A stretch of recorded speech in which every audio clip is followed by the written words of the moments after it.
அஸ்ஸலாமு அலைக்கும் வரஹ்மத்துல்லாஹி வபரகாத்துஹு. Hi students. இப்போ நம்ம இன்னைக்கு பார்க்க போகிறது பிள்ளைகள் வட்ட நாட்புகள் சம்பந்தமான ஒரு சில வினாக்கள் நம்ம இன்னைக்கு பார்க்க போகிறோம். வட்டங்கள் சம்பந்தமான வினாக்கள் பிள்ளைகள் தொடர்ந்து உங்களுக்கு ஓஎல் பரீட்சையை நம்ம பார்த்தோம்னு சொன்னால் பார்ட் ஒன்ல இப்போ தொடர்ந்து ஒரு 2 வருஷமா பிள்ளைகள் 5 வினாக்கள் வருது. அப்போ குறைஞ்சது உங்களுக்கு ஒரு 4 வினாக்கள் சரி அந்த பார்ட் ஒன் வினாக்களில் பிள்ளைகள் அது தொடர்ச்சியாக மாறுது.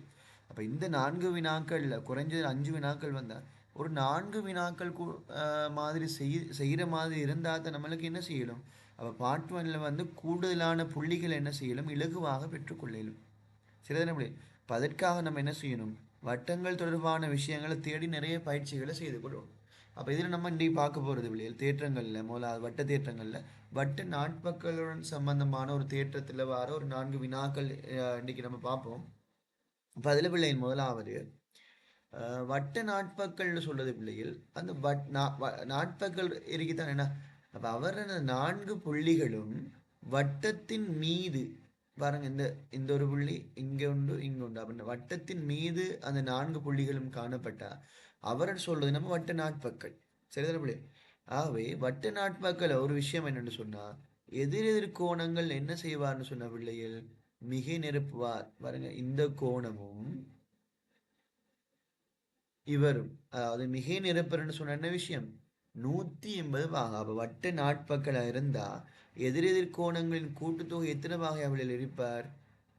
180 பாகை இருப்பார். அதே மாதிரி இந்த கோணத்தையும் இவரையும் கூட்டினாலும் எத்தனை வருவார்? 180 பாகை வருவார். சரிதானே பிள்ளைகள்? ஆகவே இப்ப நம்மளுக்கு இருக்கிறது இங்க ஏயும் 70 பாகையும். ஆகவே இந்த ஏயோட அப்ப 70 பாகையை கூட்டினா நம்மளுக்கு வருவார் எத்தனை பிள்ளைகள்? 180 பாகை வருவார். அவன் இங்கே 70 கூட்டுப்படுது, அங்கே வந்து என்ன செய்யும் பிள்ளைகள்? இப்போ நம்மளுக்கு கழிப்பட்டுன்னு சொன்னா 110 பாகை ஏட பெருமானம் வருவார். மிக இலகுவான வினா. அப்போ அடுத்த கேள்விக்கு போவோம். அப்போ அடுத்த கேள்வியில் பாருங்க, 1 2 3 4. அப்போ அந்த நாட்பக்கள் 4 புள்ளிகளுமே வட்டத்தின் மீது பட்டுட்டு இருக்கார். ஆக இது ஒரு வட்ட நாட்பக்கள். அப்போ அதில் இன்னொரு ஐடியா தந்துருக்கீங்க பாருங்க பிள்ளைகள். அப்போ இந்த பாருங்க, ஒரு முக்கோணியில் 3 பக்கமும் சமனாக இருந்தால் இவர் ஒரு சமபக்க முக்கோணி. அப்போ சமபக்க முக்கோணியில் நம்மளுக்கு தெரியும் ஒவ்வொரு கோணமும் எத்தனை பாகை இருப்பார்? 60 பாகை இருப்பார்.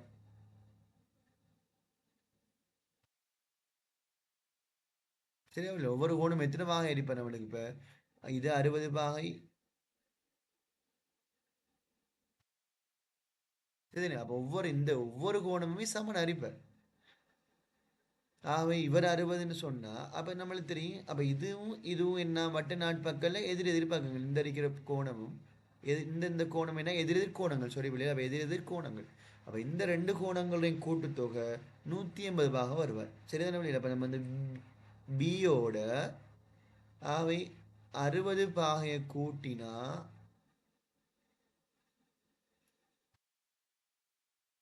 எத்தனை பாகை வருவார்? இப்போ 180 பாகை வருவார். சரியா வழி? ஆகவே 60 கூட்டுப்படுது, அங்கே போய் கழிச்சு விட்டா நம்மளுக்கு இப்போ பி சமன்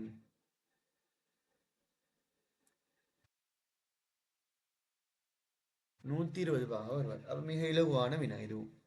சரியா வழியில் அடுத்த கேள்வியை பார்ப்போம். நம்ம தரப்பட்ட தரவுகளுக்காமே எக்ஸின் பெருமான காண்க. பாருங்க வழி. இப்போ அப்போ அவன் இந்த கோணத்தில் பெருமானத்தை கேட்குறான். அதாவது இந்த எக்ஸ்ட்ரா பெருமானம் இவ்வளோத்தையும் கேட்குறான். சரியா வழி? அது அடிவழியில் அப்போ இவ்வளவும் வரும்.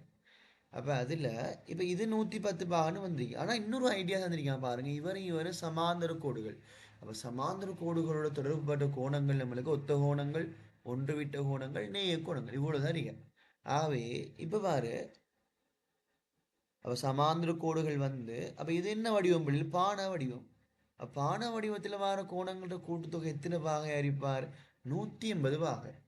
நேய கோணங்கள்னு சொல்லுவாங்கண்ணே. அப்போ அந்த நேய கோணங்கள்ன்ற கூட்டுத்தொகை, அதாவது இவரும் இந்த இருக்கிற கோணம் சேர்ந்து எவ்வளோ வருவார்? 180 பாகை வருவார். ஆக இது 110ன்னு சொன்னால் இவர் எத்தனையா இருப்பார்? உங்களுக்கு தெரியும், இப்போ 70 பாகை இருப்பார். சரியா வழியில்? ஆக 70 பாகை இருந்தா இப்போ பாரு, இவரும் இவரும் என்ன எதிர் எதிர்கோணங்கள். இந்த கோணமும் இவரும் எதிர் எதிர்கோணங்கள். அப்போ இது 70ன்னு சொன்னா இவர் எத்தனையா இருப்பார்? இப்போ 110 இருப்பார்.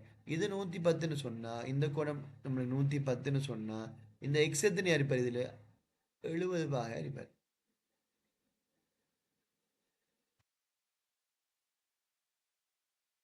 சரியா பிள்ளை?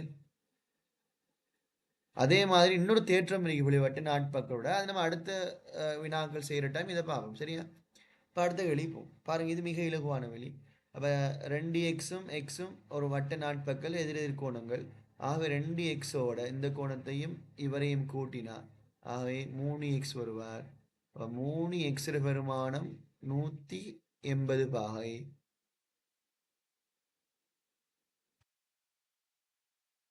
ஆகவே பிள்ளைகள் இப்போ எக்ஸ் பெருமானம் எத்தனை வருவார்?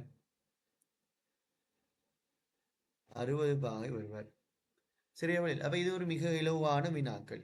அப்போ இன்ஷா அல்லாஹ் இனி வரும் காலங்கள் என்ன செய்வோம் பிள்ளைகள்? நம்ம எப்படியான தொடர்ச்சியான வினாக்கள், வட்ட நாட்பக்கள், அதே மாதிரி ஒரே துண்ட கோணங்கள், ஒன்று விட்ட துண்ட கோணங்கள், அதே மாதிரி தொடரி தேற்றங்களோட சம்மந்தப்பட்ட வட்ட வினாக்கள், அதே மாதிரி பார்ட் 1 வினாக்கள் என்ன செய்வோம் நம்ம எங்கள் டிக்டாக் பேஜ், அதே மாதிரி யூடியூப் பேஜில் தொடர்ச்சியாக என்ன செய்வோம் பார்த்துட்டு போவோம். நீங்கள் எங்கள் டிக்டாக் பேஜை ஃபாலோ பண்ணுறதோட அதே மாதிரி எங்களோட யூடியூப் சேனலை என்ன செய்யுங்க, சப்ஸ்கிரைப் பண்ணிக்கொள்ளுங்க.